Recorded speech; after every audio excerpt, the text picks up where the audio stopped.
Assalamualaikum warahmatullahi wabarakatuh. Salam sejahtera sahabat sekalian. Semoga senantiasa sehat walafiat.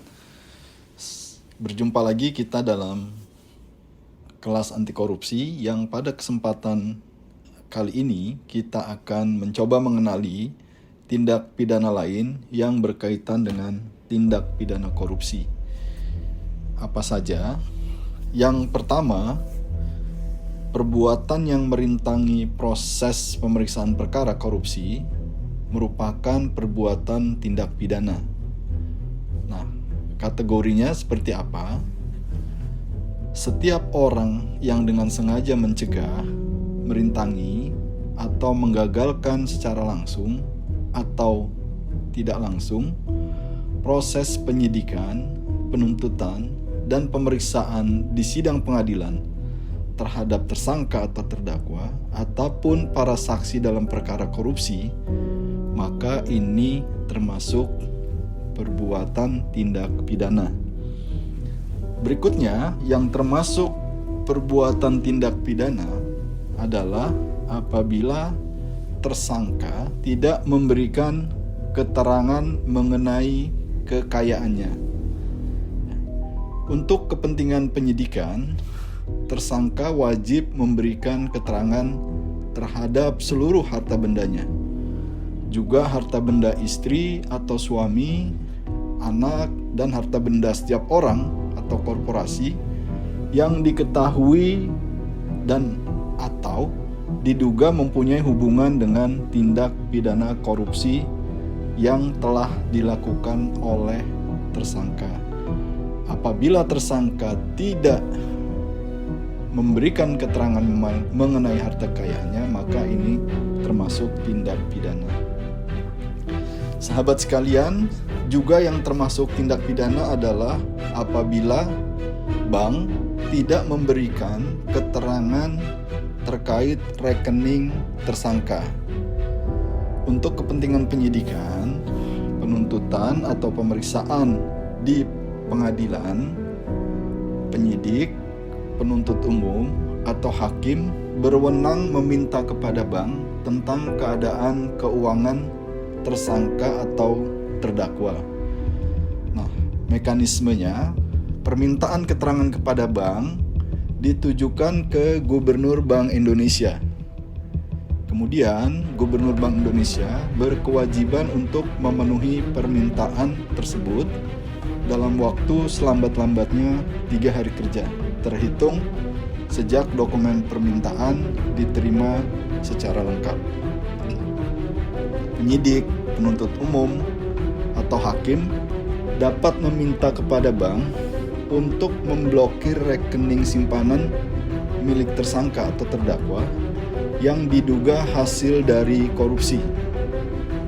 Namun, dalam hal hasil pemeriksaan terhadap tersangka atau terdakwa tidak diperoleh bukti yang cukup atas permintaan penyidik, penuntut umum, atau hakim, bank pada hari itu juga dapat mencabut pemblokirannya. Nah, berikutnya yang termasuk perbuatan tindak pidana adalah saksi atau ahli yang tidak memberi keterangan atau memberi keterangan palsu. Setiap orang wajib memberikan keterangan sebagai saksi atau ahli, kecuali ayah, ibu, kakek, nenek, saudara kandung, istri atau suami, cucu, dan anak dari terdakwa. Orang yang dibebaskan sebagai saksi dapat diperiksa sebagai saksi apabila mereka menghendaki dan disetujui secara tegas oleh terdakwa. Tanpa persetujuan, maka dapat memberikan keterangan sebagai saksi tanpa disumpah. Nah, berikut adalah saksi yang membuka identitas pelapor. Dalam penyidikan dan pemeriksaan pada sidang pengadilan, saksi dan orang lain yang bersangkutan dengan tindak pidana korupsi dilarang menyebut nama atau alamat pelapor atau hal-hal lain yang memungkinkan dapat diketahuinya identitas pelapor. Sebelum pemeriksaan dilakukan, larangan tersebut diberitahukan kepada saksi atau orang lain tersebut.